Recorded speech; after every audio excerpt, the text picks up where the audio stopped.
Hujan turun sangat deras hari itu. Pada Selasa sore ketika Rahmat Sudirman menghentikan Toyota Alphard hitamnya di depan gerbang pemakaman, sudah genap 6 bulan sejak kecelakaan itu terjadi. 6 bulan sejak mereka menguburkan peti mati yang terlalu kecil dan terlalu ringan itu. 6 bulan sejak hidupnya berubah menjadi neraka yang hampa. Dia keluar dari mobil dengan sebuket mawar merah yang gemetar di tangannya. Sepatu kulit mahalnya tenggelam dalam lumpur di jalan setapak.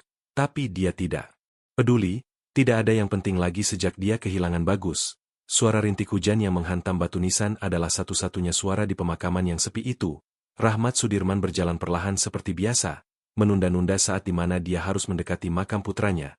Setiap langkah terasa menyakitkan, setiap tarikan napas terasa membakar. Saat itulah dia melihat sosok kecil yang berdiri membelakanginya tepat di depan batu nisan Bagus. Seorang anak laki-laki yang terlalu kurus dengan pakaian usang yang basah kuyup dan tongkat kayu buatan sendiri yang menopang tubuhnya yang bengkok. Anak itu perlahan berbalik dan berbisik kata-kata yang membuat dunia Rahmat Sudirman runtuh untuk kedua kalinya.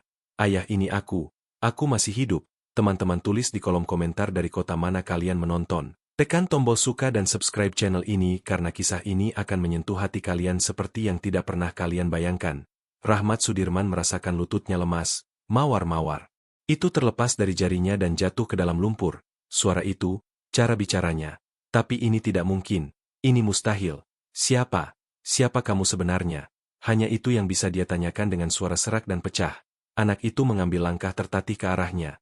Tongkatnya terbenam di tanah basah tapi dia tetap menjaga keseimbangannya. Di wajah kurusnya ada bekas luka besar yang melintasi dari mata kiri hingga dagu. Kaki kanannya bengkok dan cacat. Tapi matanya, ya Tuhan, mata coklat itu persis sama seperti mata Bagus. Ayah, ini aku, Bagus putramu. Anak itu berbicara dengan gemetar dan bukan hanya karena kedinginan. Dia gemetar karena takut, karena cemas, karena semuanya sekaligus. Aku tidak meninggal dalam kecelakaan itu. Aku selamat tapi tidak ada yang mengenaliku. Rahmat Sudirman merasakan dunianya berputar. 6 bulan. 6 bulan dia menangis setiap malam. 6 bulan dia menenggelamkan dirinya dalam whisky mencoba melupakan rasa sakit. 6 bulan dia terbangun dengan jeritan melihat kecelakaan yang membunuh putra satu-satunya dalam mimpi. Ini tidak terjadi, gumamnya sambil memegang kepalanya dengan kedua tangan. Kamu tidak nyata. Ini minuman keras. Ini kepalaku yang bermain-main denganku lagi. Tidak, ayah, tolong dengarkan aku. Anak itu mencoba mendekat tapi tongkatnya tergelincir dan dia hampir terjatuh. Rahmat Sudirman secara naluriah melangkah maju tapi berhenti di tengah jalan. Dia tidak bisa. Jika ini benar, jika ini nyata, ya Tuhan, dia tidak akan sanggup jika ternyata ini bohong. Dari mana kamu tahu aku ayahmu? Siapapun yang membaca koran tahu bahwa Rahmat Sudirman kehilangan putranya dalam kecelakaan itu. Dia berteriak dan suaranya bergema di antara batu-batu nisan yang basah. Kamu penipu lagi, anak jalanan lagi yang mencoba menipu. Kata-kata itu keluar kasar dan kejam tapi itu satu-satunya pertahanan yang dimiliki Rahmat Sudirman. Hatinya tidak akan sanggup jika hancur lagi. Anak itu menangis. Air mata besar bercampur dengan hujan di wajahnya yang rusak. Ayah, tolong, aku tahu ini sulit dipercaya tapi ini benar. Apa kamu ingat bekas luka di lututku waktu aku jatuh dari sepeda di halaman dan kamu langsung membawaku ke rumah sakit? Ingat waktu ayah bertengkar dengan dokter karena dia mau menjahit tanpa obat bius? Rahmat Sudirman membeku, tidak ada yang tahu tentang itu. Itu tidak pernah masuk berita. Dan ingat rahasia kita, lanjut anak itu dengan suara tercekat. Malam-malam ketika ayah pulang larut dan naik ke kamarku dan kita diam-diam bermain video game tanpa sepengetahuan ibu. Ayah selalu bilang ini rahasia kita jagoan. Kalau ibu tahu kita tamat. Lutut Rahmat Sudirman lemas. Dia jatuh berlutut di lumpur, tidak merasakan dingin, tidak merasakan kotoran, tidak merasakan apa-apa. Kata-kata itu, momen-momen itu hanya milik mereka berdua, ayah dan anak. Bagus, suaranya keluar pecah hampir berbisik. Ya ayah, ini aku. Anak itu merangkak mendekatinya, tongkat terbenam di tanah basah dengan setiap langkah yang menyiksa. Ini aku, Rahmat Sudirman. Tidak bisa bergerak. 6 bulan berkabung, 6 bulan neraka. Dan sekarang putranya ada di sini hidup cacat tapi hidup. Tapi bagaimana? Bagaimana kamu selamat? Kenapa tidak ada yang menemukanmu? Kenapa kamu tidak pulang? Pertanyaan bertubi-tubi keluar berantakan. Bagus duduk di lumpur di samping ayahnya. Dia gemetar begitu hebat hingga hampir tidak bisa memegang tongkat. Kecelakaannya mengerikan, ayah. Begitu mengerikan hingga aku tidak ingat semuanya, hanya potongan-potongan. Orang-orang. Berteriak, api, banyak api dan rasa sakit. Rasa sakit yang begitu hebat hingga aku pikir aku benar-benar akan mati. Rahmat Sudirman menutup matanya. Dia tidak mau membayangkan, tidak mau melihat dalam pikirannya bagaimana putranya melewati semua itu. Ketika aku sadar aku berada di rumah sakit pemerintah yang jauh dari sini. Wajahku penuh perban karena luka bakar. Kakiku patah di 3 tempat. Dokter bilang aku beruntung masih hidup. Bagus mengusap wajahnya dengan punggung tangan yang kotor. Tapi, tidak ada yang tahu siapa aku. Tasku terbakar, tidak ada dokumen, tidak ada apa-apa. Aku sangat bingung ayah. Kepalaku tidak bekerja dengan benar. Aku tidak bisa mengingat nama lengkapku, tidak bisa mengingat nomor telepon rumah. Semuanya kacau. Ya Tuhan, Rahmat Sudirman merasakan mual yang datang, dan tidak ada yang mengenalimu. Tidak ada guru. Bu Sri meninggal dalam kecelakaan dan Pak Agus dia terluka sangat parah hingga tidak bisa bicara dengan benar. Ketika dia sembuh dan kembali aku sudah dipindahkan ke rumah sakit lain, dan wajahku ayah sangat berbeda karena luka bakar, tidak ada yang akan mengenali. Hujan turun semakin deras. Sekarang keduanya basah kuyup gemetar tapi tidak ada yang bergerak. Lalu kenapa mereka bilang kamu meninggal? Aku menguburkan. Rahmat Sudirman tidak bisa menyelesaikan kalimatnya. Dia menatap batu nisan di belakang mereka. Nama putranya terukir di batu dingin itu. Ada anak laki-laki lain di bus ayah. Anak yang tidak kita kenal. Bagus menelan ludah. Pak. Agus membawanya diam-diam tanpa wali, tanpa keluarga, tanpa siapa-siapa. Guru itu memberinya makan beberapa minggu sebelumnya dan merasa kasihan padanya. Pada hari Dharmawisata dia melihat anak itu kelaparan di dekat sekolah dan memutuskan untuk membawanya tanpa memberitahu siapapun. Rahmat Sudirman mulai memahami dan pemahaman itu lebih buruk dari segalanya. Anak itu dia meninggal dalam kecelakaan dan karena tidak ada yang tahu dia ada di bus karena dia tidak punya dokumen apapun mereka mengira itu kamu. Rahmat Sudirman menyelesaikan dengan suara mati. Salah identifikasi. Ya tubuhnya sangat terbakar ayah dan usianya mirip denganku, tingginya juga. Ketika ayah dan ibu datang untuk identifikasi kalian sangat syok hingga tidak menyadari. Rahmat Sudirman merasakan campuran rasa bersalah, kemarahan dan kelegaan yang begitu besar, hingga dia tidak tahu harus berbuat apa dengan semua itu. Bagaimana dia tidak menyadari bagaimana dia menguburkan anak lain mengira itu putranya. Dan kamu, bagaimana kamu tahu kebenarannya? Tidak langsung ayah, sangat tidak langsung. Aku berbaring hampir 3 bulan di rumah sakit itu, kepalaku pulih perlahan. Suatu hari aku bangun dan mengingat alamat kita, mengingat nama lengkap ayah, semuanya. Bagus menatap batu nisan. Saat itu seorang perawat menunjukkan koran lama padaku, ada artikel tentang kecelakaan dan foto ayah menangis di pemakaman. Saat itulah aku tahu bahwa aku dinyatakan meninggal. Kenapa kamu tidak menelepon? Kenapa tidak minta seseorang memberitahuku? Rahmat Sudirman ingin berteriak tapi tidak bisa, hanya bisa menangis. Aku mencoba ayah, aku bersumpah. Aku mencoba, tapi ketika aku menelepon rumah yang menjawab pembantu, aku bilang aku bagus, aku masih hidup. Dia menutup telepon mengira itu lelucon.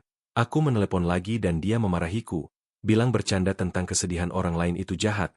Rahmat Sudirman ingat bagaimana Mbok Siti menyebutkan tentang telepon iseng yang menelepon. Dia sendiri yang menyuruhnya menutup telepon dan memblokir nomor tidak dikenal.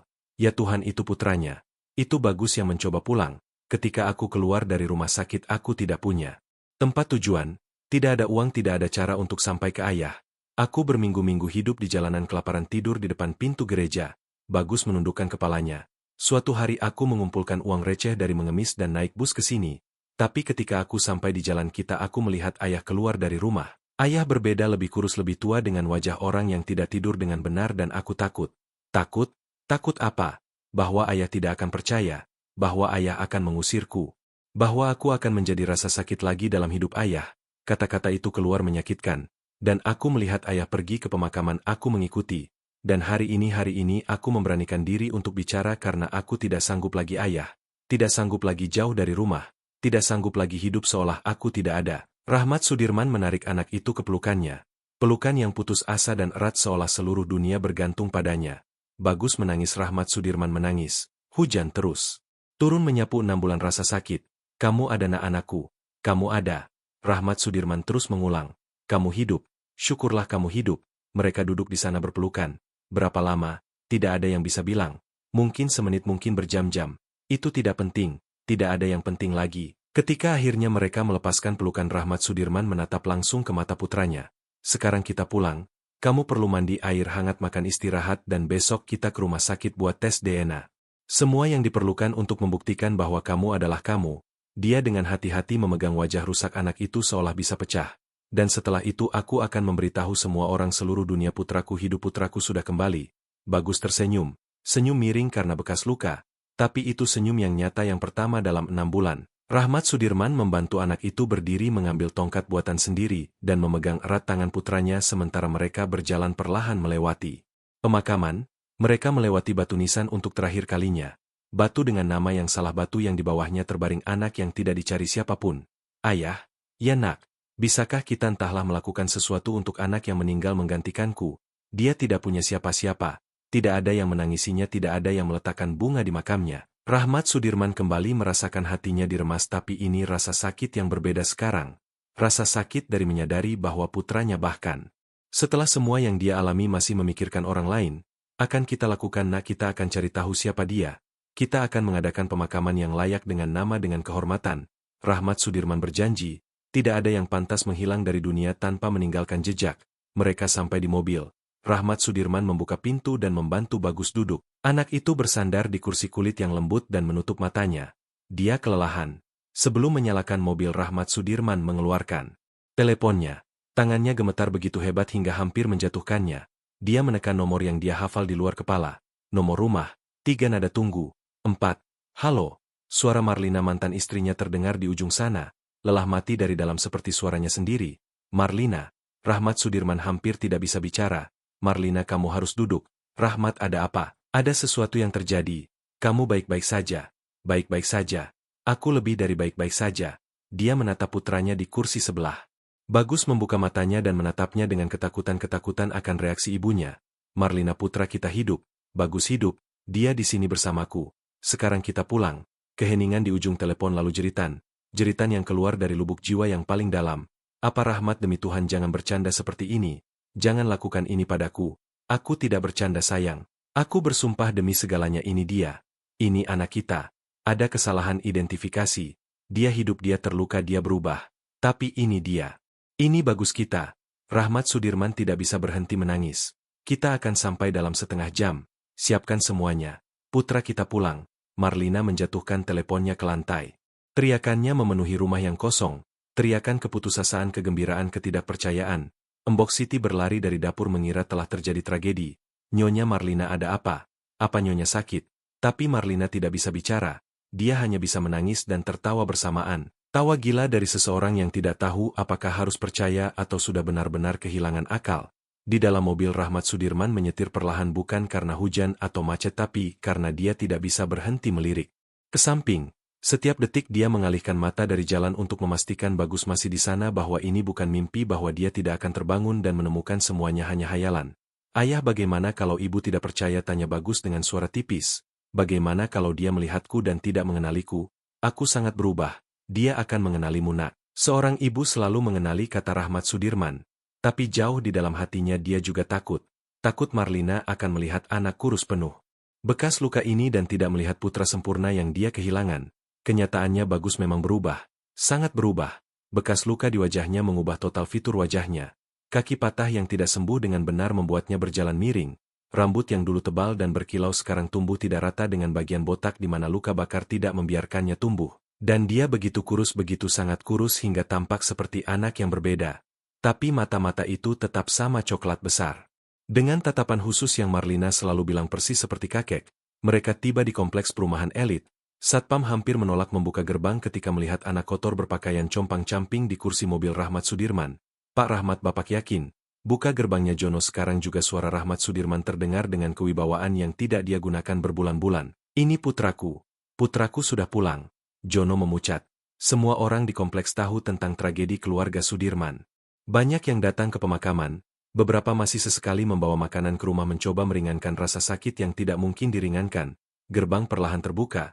Rahmat Sudirman masuk dan memarkir di garasi Menshan. Menshan putih besar dengan taman yang sempurna. Semua yang bisa dibeli dengan uang kecuali satu-satunya hal yang penting. Sampai sekarang, pintu depan terbuka bahkan sebelum Rahmat Sudirman mematikan mesin. Marlina berlari keluar tanpa alas kaki dengan gaun tidur dan rambut berantakan. Dia terbangun dari tidur akibat obat ketika Rahmat Sudirman menelepon. Bagus-Bagus, dia berteriak dan menangis bersamaan. Rahmat Sudirman keluar dari mobil dan membuka pintu penumpang. Dia membantu Bagus keluar, menopangnya dengan kuat karena tongkat licin terkena hujan. Marlina berhenti 3 meter jauhnya. Berhenti mendadak seolah menabrak dinding tak terlihat. Dia menatap, hanya menatap. Mata terbuka lebar, mulut terbuka, tangan gemetar. Ibu, bisik Bagus. Ibu, ini aku. Tidak. Tidak mungkin. Marlina menggelengkan kepalanya. Putraku dulu, dia tidak punya bekas luka ini, dia tidak. Marlina, ini dia. Aku tahu sulit dipercaya tapi ini anak kita. Rahmat Sudirman melangkah ke arahnya. Dia mengalami kecelakaan yang mengerikan, sangat menderita. Tapi ini dia, lihat matanya. Lihat baik-baik, Marlina mendekat dengan gemetar. Setiap langkah terasa berat. Dia takut-takut percaya dan menemukan ini kebohongan. Takut menyentuh dan anak itu akan menghilang seperti asap. Dia mendekat. Sangat dekat dan menatap langsung ke mata Bagus. Anak itu menangis dalam dia menunggu ibunya mengenalinya, menunggu ibunya menerimanya kembali, bahkan dalam keadaan berbeda seperti ini, bahkan dalam keadaan rusak. Kamu alergi udang, tiba-tiba Marlina berkata dengan suara gemetar. Sejak kecil, suatu kali tidak sengaja makan di pesta dan merasa sangat tidak enak sampai kami harus lari ke rumah sakit. Ya, Bagus mengkonfirmasi, dan kamu takut gelap, sampai umur 7 tahun tidur dengan lampu menyala. Bilang ada monster di bawah tempat tidur. Ya, sampai ayah membelikan lampu tidur itu. Astronot, dan lagu yang aku nyanyikan untukmu sebelum tidur. Kamu ingat? Bagus mulai bersenandung pelan dengan nada fals. Tapi itu lagu yang sama, lagu pengantar tidur yang Marlina ciptakan ketika dia masih bayi. Lagu konyol tentang bintang dan mimpi, tapi itu hanya milik mereka. Marlina ambruk, benar-benar jatuh berlutut di lantai garasi yang basah dan menarik putranya dalam pelukan begitu erat hingga Bagus hampir kehilangan keseimbangan. Putraku, anakku, bayiku, dia berteriak dan mencium wajahnya yang rusak, tidak peduli bekas luka, tidak peduli kotoran, tidak peduli apapun. Kamu hidup, syukurlah kamu hidup. Rahmat Sudirman bergabung dalam pelukan. Ketiganya di sana di lantai garasi yang dingin menangis dan tertawa tidak percaya ini nyata. Mbok Siti, pembantu rumah tangga, menyaksikan semuanya dari pintu, menutup mulutnya dengan tangan juga menangis. Dia yang menutup telepon ketika anak itu menelepon. Dia yang memarahinya, mengira itu lelucon. Rasa bersalah akan menghantuinya seumur hidup. Setelah waktu yang lama mereka cukup tenang untuk masuk ke dalam rumah. Marlina tidak melepaskan Bagus, memegang tangannya erat seolah anak itu akan menghilang jika dia melepaskan sedetik saja. Ayo kita mandikan kamu dan makan. Kamu harus makan. Kamu sangat kurus, nak. Dia bicara tanpa henti, merencanakan segalanya. Dan kita panggil Dr. Hendra. Dia akan datang ke sini dan besok kita ke rumah sakit untuk semua tes. Marlina, tenang, biarkan anak ini bernapas dulu. Rahmat Sudirman tersenyum. Itu senyum nyata pertama dalam 6 bulan. Bagus mandi paling lama dalam hidupnya. Dia berdiri di bawah air panas sampai kulitnya keriput. Rasanya seperti menyapu 6 bulan kotoran, rasa sakit dan penelantaran. Ketika keluar, pakaian baru sudah menunggu di tempat tidur. Marlina menyimpan semua milik putranya.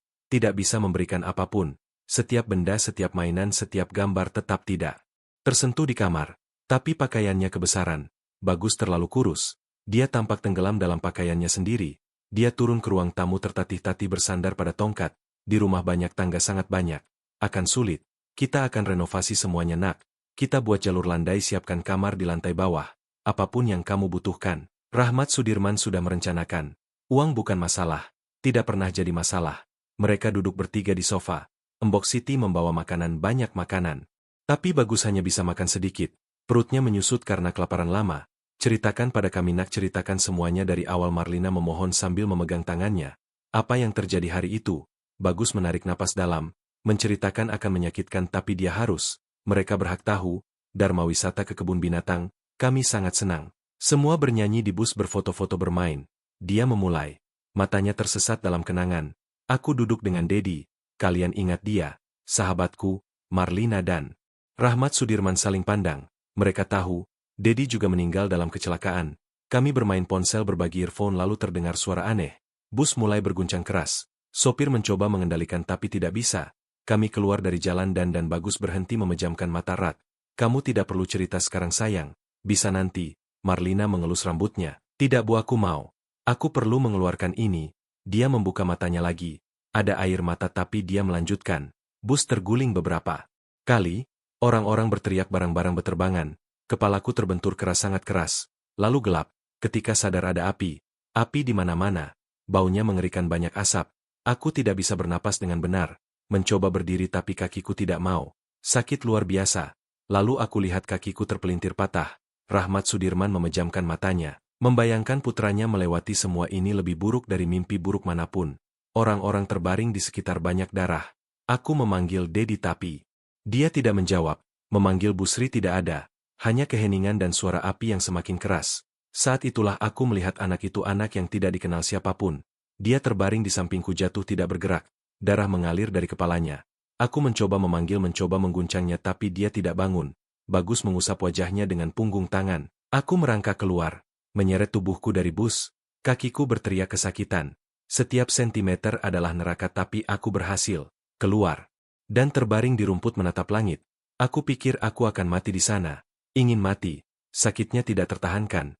Jangan bicara begitu nak. Marlina mencium dahinya. Saat itulah pemadam kebakaran dan ambulans datang. Suara ribut orang berlarian berteriak. Aku diangkat diletakkan di tandu. Aku ingat seorang pria berkata yang ini hidup syukurlah ada yang hidup. Lalu aku pingsan lagi. Sadar di rumah sakit. Tidak tahu berapa lama kemudian. Bisa berjam-jam atau berhari-hari. Kepala tidak bekerja. Semuanya kacau. Perawat berbicara padaku tapi aku tidak mengerti. Mereka bertanya namaku aku tidak ingat. Bertanya telepon alamat tidak ada. Di kepala hanya kegelapan. Rahmat Sudirman berdiri dan mulai mondar-mandir di ruangan. Tidak bisa duduk tenang mendengar ini. Aku lama di rumah sakit menjalani beberapa operasi kaki. Tidak terlalu berhasil. Dokter bilang aku tidak akan bisa jalan tanpa tongkat lagi bahwa kakiku akan seperti ini selamanya. Bagus menatap kakinya yang cacat. Tapi aku tidak peduli. Aku hanya ingin tahu siapa aku, siapa orang tuaku, kemana aku harus pulang. Suatu hari ingatan mulai kembali. Tiba-tiba di tempat tidur rumah sakit aku ingat anjing kita Kiki. Ingat bagaimana dia menggonggong di halaman dan semuanya membanjir nama lengkapku, nama ayah, nama ibu, alamat kita, rumah kita, semuanya sekaligus. Aku minta perawat memberiku telepon, menelepon rumah gemetar karena cemas. Dan ketika dijawab dia menatap Mbok Siti yang menangis bersandar di dinding. Mereka mengira itu lelucon. Menutup telepon. Maafkan aku nak, maafkan aku. Aku tidak tahu. Aku bersumpah aku tidak tahu. Mbok Siti terisak. Aku tahu Mbok Siti ini bukan salah Mbok, kata Bagus dengan lembut. Aku mencoba menelepon lagi, nomornya diblokir. Lalu minta bantuan perawat. Dia mencari di internet tentang kecelakaan. Saat itulah kami tahu bahwa aku dinyatakan meninggal, bahwa ada pemakaman, bahwa kalian mengira aku sudah mati. Perawat itu syok. Dia mau memanggil polisi memberitahu pihak berwenang tapi rumah sakitnya sangat tidak teratur, rumah sakit pemerintah jauh tanpa fasilitas yang layak. Dan aku sangat takut, ayah sangat takut kalian tidak akan percaya bahwa kalian akan menganggapku penipu. Tidak akan pernah nak, tidak akan pernah. Rahmat Sudirman kembali ke sofa dan memeluk anak itu. Aku keluar dari rumah sakit ketika dipulangkan. Tidak mungkin aku tinggal di sana selamanya. Mereka memberiku tongkat, satu set pakaian bekas dan selamat tinggal. Aku di jalanan tidur di kolong-kolong di depan pintu gereja, di bawah jembatan mengemis untuk makan. Kadang sehari penuh tanpa apapun. Marlina menangis begitu keras hingga tidak bisa bicara. Sampai aku mengumpulkan cukup uang untuk naik bus datang ke sini. Beberapa hari mengawasi rumah, melihat ayah keluar, melihat ayah pulang. Ayah selalu sendiri, selalu dengan wajah mati. Aku ingin memberanikan diri mengetuk pintu tapi tidak bisa. Hari ini aku memutuskan melihat ayah pergi ke pemakaman lagi seperti setiap tanggal 15 dan berpikir kalau tidak bilang hari ini tidak akan bilang selamanya. Aku mengikuti ayah menunggu sampai ayah mendekat ke makam dan bicara. Keheningan memenuhi ruangan, hanya suara hujan di luar yang terdengar sampai Rahmat Sudirman memecah kesunyian. Dan anak itu yang meninggal menggantikanmu, kamu tahu sesuatu tentang dia? Bagus menggeleng. Hanya yang diceritakan Pak Agus kemudian. Ketika aku mengunjunginya di rumah sakit sebelum dipulangkan, dia merasa sangat bersalah. Bilang anak itu namanya Joko. Tidak ada nama keluarga, setidaknya dia tidak tahu. Tinggal di jalanan dekat sekolah. Guru itu selalu memberinya makan. Pada hari Dharma Wisata melihat anak itu mengais sampah. Dan memutuskan membawanya. Dia pikir itu akan menjadi hari bahagia untuk Joko, hari yang tidak pernah dia miliki. Malah menjadi hari terakhirnya. Marlina menambahkan dengan suara penuh kesedihan. Ya, dan tidak ada yang menangisinya, tidak ada yang mencarinya karena tidak ada yang tahu dia ada. Bagus berkata pelan. Dia mati sendirian dan dikuburkan dengan namaku. Tidak ada yang tahu bahwa dia pernah ada. Rahmat Sudirman berdiri lagi, mulai mondar-mandir, berpikir besok pagi kita ke polisi ceritakan. Semuanya, buat tes DNA, buktikan bahwa kamu adalah kamu. Dia berbicara tegas, merapikan pikiran. Dan kita akan mencari informasi tentang anak itu, tentang Joko. Kita akan mengadakan pemakaman yang layak dengan nama asli, dengan penghormatan. Itu minimal yang bisa kita lakukan. Dan kita akan menuntut semua orang, Marlina berkata dengan marah. Rumah sakit yang salah mengidentifikasimu, lembaga forensik yang keliru, semua orang yang membuat putra kita melewati semua ini. Tidak, Bu. Bagus mengambil tangannya. Aku tidak mau balas dendam. Aku hanya ingin hidup lagi, bahagia lagi, menjadi putra kalian lagi. Marlina memeluknya lagi dan ketiganya tetap dalam pelukan sampai kantuk menang. Malam itu Bagus tidur di tempat tidurnya sendiri untuk pertama kalinya dalam 6 bulan. Marlina duduk di kursi di samping berjaga, takut semua ini mimpi, takut bangun dan menemukan semuanya hanya hayalan. Tapi ini bukan mimpi. Bagus ada di sini bernapas hidup. Putra mereka sudah kembali. Pagi datang perlahan. Marlina tidak tidur semenit pun. Sepanjang malam menatap putranya, memeriksa apakah dia masih bernapas, apakah dia masih di sana. Setiap kali Bagus bergerak di tempat tidur jantungnya berhenti karena takut. Lega bersyukur, Rahmat Sudirman muncul di pintu kamar pukul 6 pagi juga tidak bisa tidur. Dia menghabiskan malam menelepon menggerakkan segalanya pengacara dokter penyidik semua yang bisa membantu membuktikan bahwa anak ini benar-benar Bagus Sudirman. Bagaimana dia bisik Rahmat Sudirman. Tidur. Akhirnya. Tertidur sekitar jam 4 pagi. Ada mimpi buruk. Terbangun dengan jeritan 2 kali, kata Marlina dengan mata merah karena air mata dan kurang tidur. Bagus membuka matanya perlahan, sejenak bingung, menatap langit-langit, perabotan, dinding, lalu dia ingat, dia di rumah, di kamarnya sendiri. Selamat pagi jagoan. Rahmat Sudirman masuk dan duduk di tepi tempat tidur. Tidur nyenyak, lebih baik dari 6 bulan terakhir. Bagus mencoba tersenyum tapi masih sakit. Semuanya masih sakit.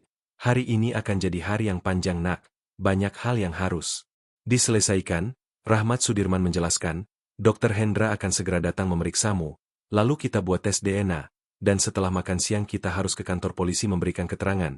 Baik ayah, lakukan apa yang perlu. Embok Siti menyiapkan sarapan besar, pankek, buah-buahan, jus, roti, semua yang bisa dia pikirkan. Tapi Bagus hanya bisa makan sepotong roti dengan mentega. Perutnya terlalu menyusut. Dokter Hendra tiba tepat pukul 9 pagi, pria berusia sekitar 60-an, dokter keluarga.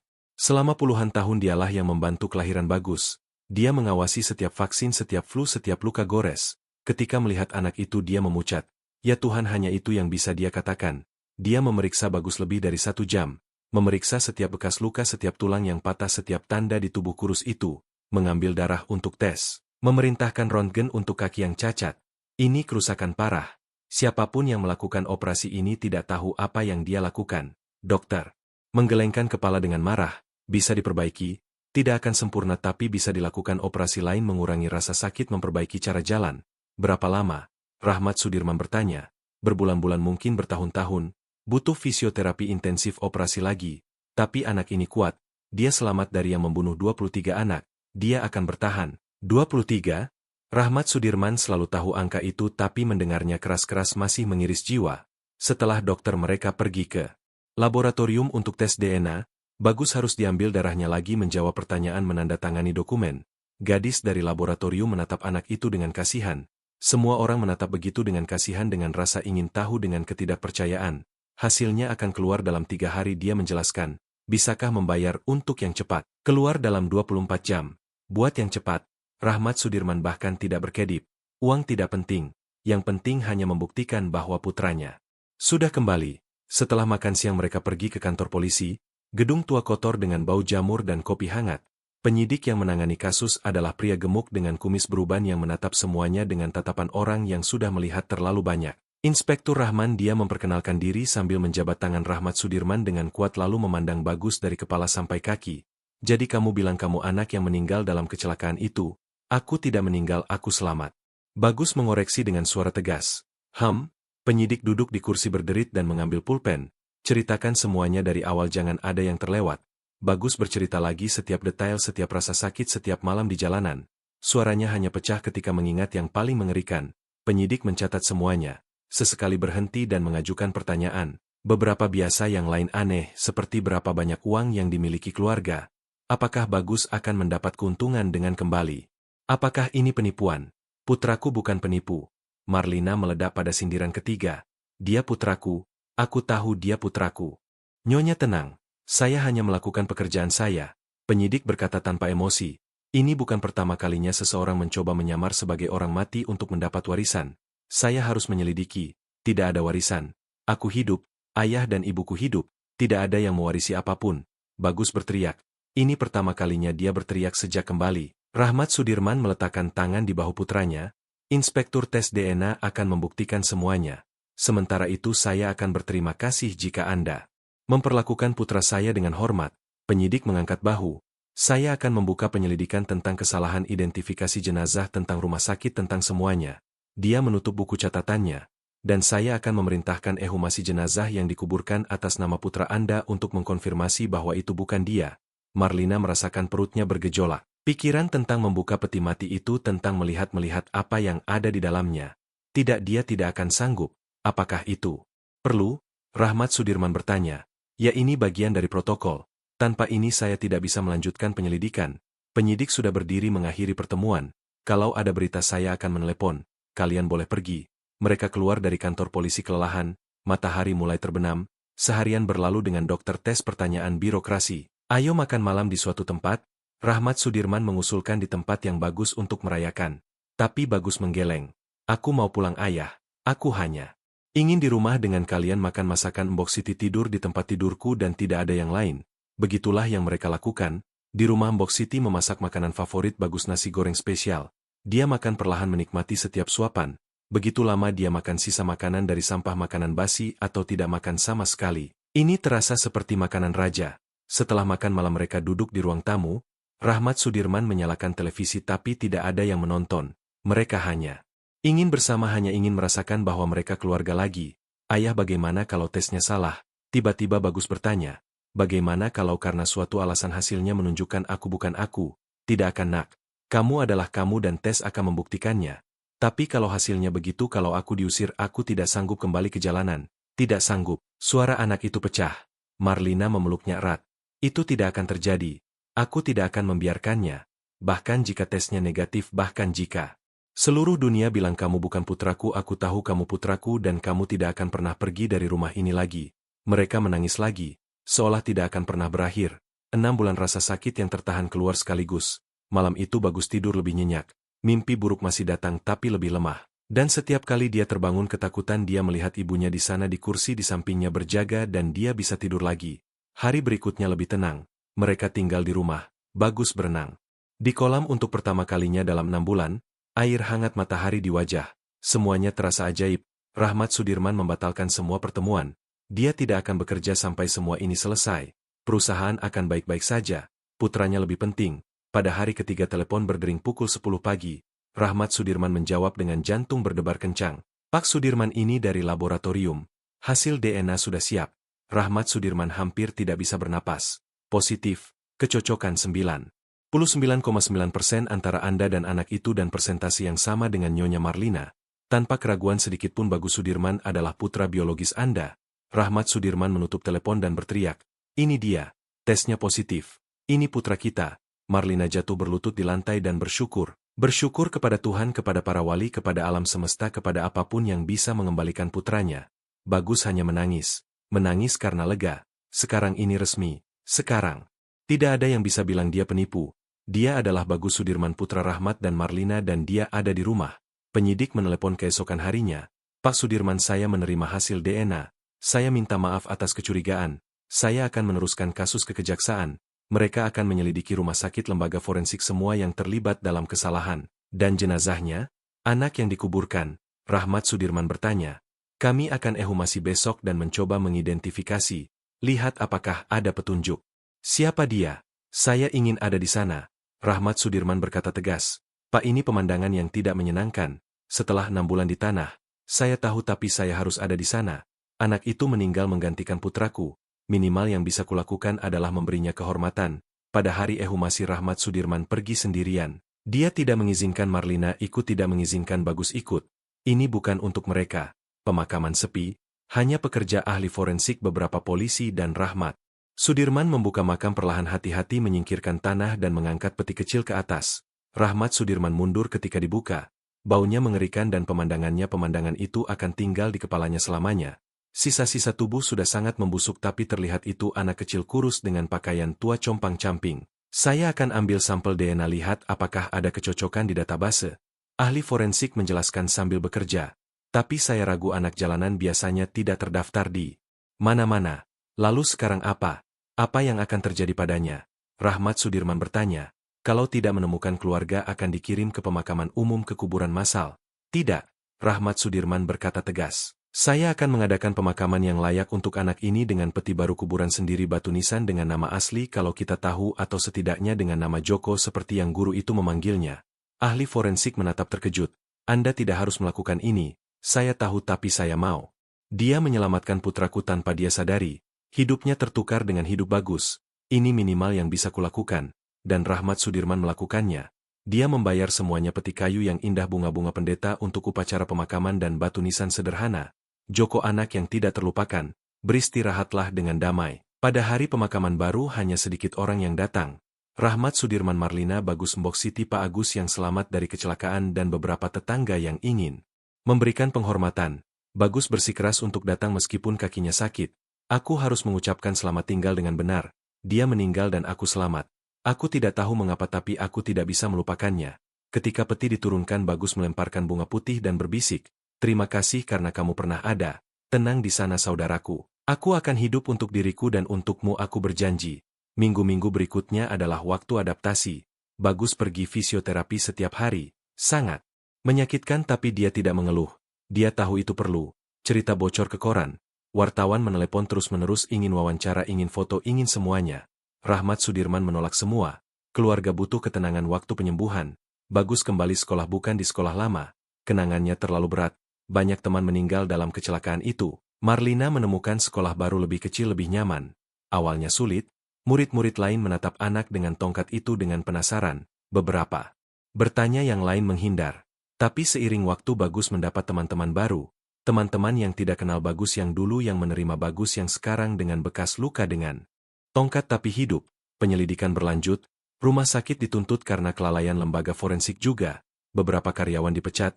Seluruh sistem ditinjau agar tidak terulang lagi. Tapi tidak ada yang mengembalikan 6 bulan yang hilang. Tidak ada yang menghapus malam-malam di jalanan kelaparan, kedinginan, penelantaran yang Bagus alami. Dalam terapi dia membicarakannya tentang kemarahan yang dia rasakan. Tentang rasa bersalah karena selamat ketika 23 anak meninggal. Tentang ketakutan terus-menerus bahwa semua ini mimpi dan dia akan bangun lagi di jalanan. Itu normal merasakan hal seperti itu. Psikolog menjelaskan, kamu mengalami trauma besar, banyak trauma. Butuh waktu untuk memproses semuanya tapi kamu tidak sendiri. Kamu punya keluarga, punya dukungan dan perlahan-lahan kamu akan sembuh. Setahun setelah pertemuan kembali Bagus jauh lebih baik. Dia pincang, akan selalu pincang tapi rasa sakitnya berkurang. Operasi membantu fisioterapi juga. Bekas luka di wajah tetap ada, akan selalu ada tapi dia belajar hidup dengannya. Sekarang mereka bagian dari dirinya, bagian dari ceritanya. Pada peringatan kecelakaan keluarga datang lagi ke pemakaman, ke makam Joko. Membawa bunga, berdiri dalam keheningan. Tahu apa yang ingin kulakukan ayah? Tiba-tiba Bagus berkata, apa nak? Aku ingin membantu anak-anak jalanan seperti Joko dulu. Aku ingin membuat yayasan, tempat di mana mereka bisa makan, tidur, belajar, tempat di mana mereka tidak akan tak terlihat. Bagus menatap ayahnya dengan tekad. Boleh. Bisakah kita melakukan ini? Rahmat Sudirman tersenyum. Senyum penuh tulus, pertama tanpa beban sejak kecelakaan. Tentu saja boleh jagoan.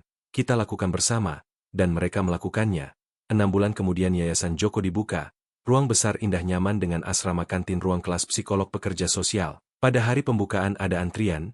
Puluhan anak jalanan, anak-anak tak terlihat, anak-anak yang tidak akan dicari siapapun jika mereka menghilang. Bagus menyambut setiap anak, menjabat setiap tangan kotor, menatap setiap mata ketakutan dan berkata, kamu tidak tak terlihat, kamu penting. Dan di sini kamu akan punya rumah. Rahmat Sudirman dan Marlina menatap dengan bangga. Putra mereka kembali berbeda, lebih dewasa, lebih kuat, lebih peka.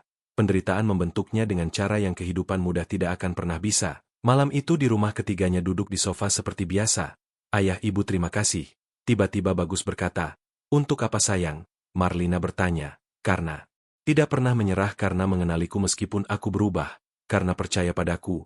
Dia mengambil tangan mereka. Aku menghabiskan 6 bulan berpikir aku sendiri di dunia, bahwa tidak ada yang peduli. Tapi kalian selalu peduli. Kalian selalu mencintaiku dan itu menyelamatkanku. Kami yang berterima kasih padamu.